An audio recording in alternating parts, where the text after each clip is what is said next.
All right, good morning. So we're back out here for fan clutch replacement round 2.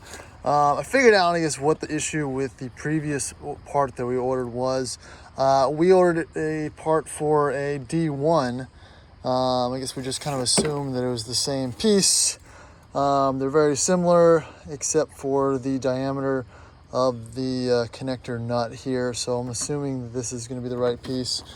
We ordered it from a different brand. The Rover part is more expensive because Range Rover, so we thought we could save a couple bucks using the Disco fan clutch, but obviously that did not work. So we're going to go ahead and replace, take the old one out and make sure these threads line up, and then bolt it all back together and see how she does as far as monitoring the temp, because I know there's a lot of questions about what the final results were. So I'm going to go ahead and pull it out. All right, new clutch is on. Slowly threading it back on. And we're just gonna snug it up.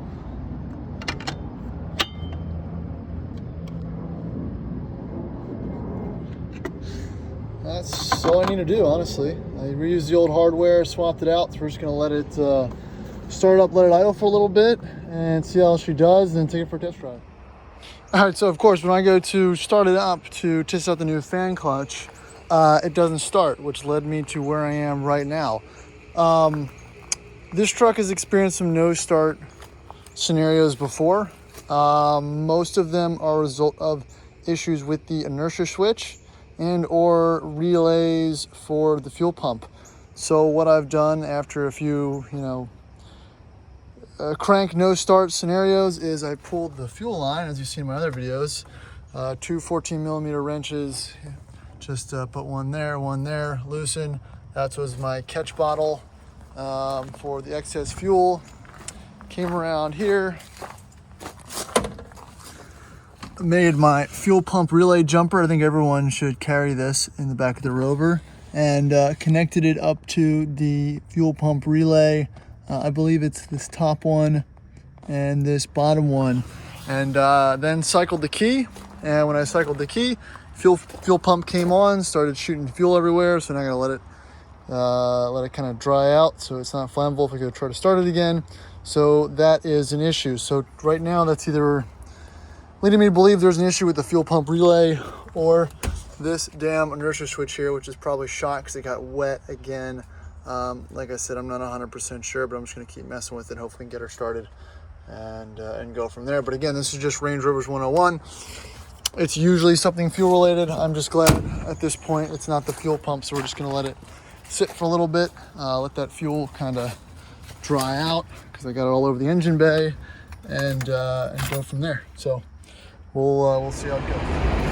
All right, attempt number 562. Crank it up. Woo!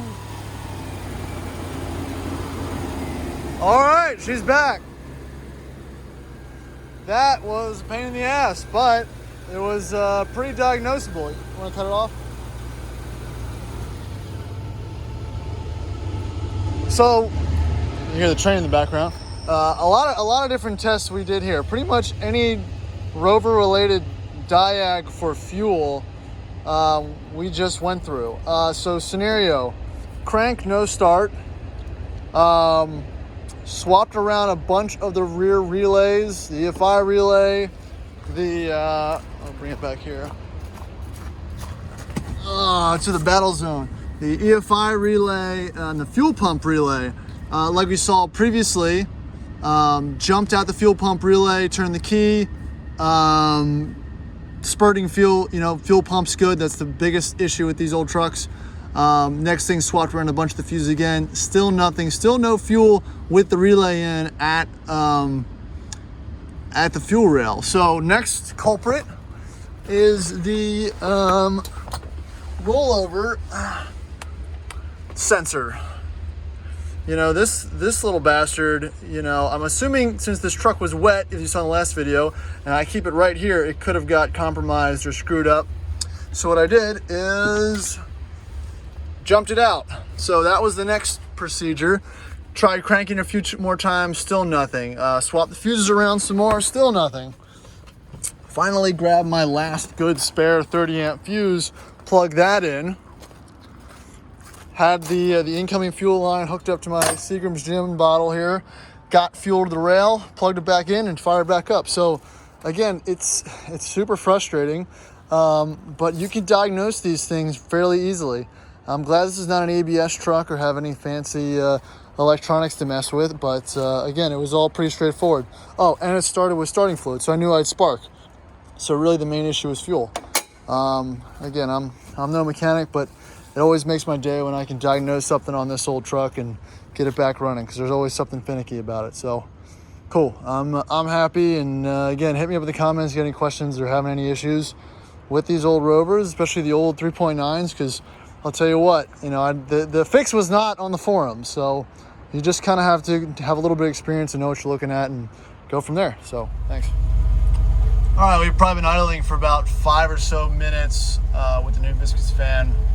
And as you can see, or as you remember from the other video, we're right in the middle there as far as temp's concerned. It's about 60 degrees or so out right now, but it's staying fairly consistent there in the middle. We'll give it a couple more minutes, see if it creeps up anymore. But yeah, it definitely seems to be maintaining a better temperature, at least slightly, than it was before, which is really all I'm looking for here.